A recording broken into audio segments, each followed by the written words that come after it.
husband was buried, we had to, when he was sick, we had to buy a plot in Israel, in Yerushalayim. So my brother-in-law had a job to look for a spot for him, and we were in America. He's calling me up, he says, Chedva, I don't have a spot for your husband, not in that area. There's only one spot, that there is a lady here, and there is a lady there.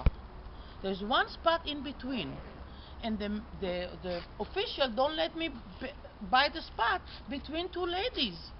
So my brother-in-law was asking the office, who are these people? Who are these people? He said, this spot is Yael Moore. He says, Yael Moore, that's my mom. That's my husband's mom. My mother-in-law is Yael Moore. And the other spot is another lady. The law says in Israel, if you put a man between two ladies, only if at least one of the side is a member of the family. So from God, mamash from God. Amazing. There was one spot, one his own mother, and then the other lady, a strange lady. We bought a spot, and now my husband is buried next to his mom.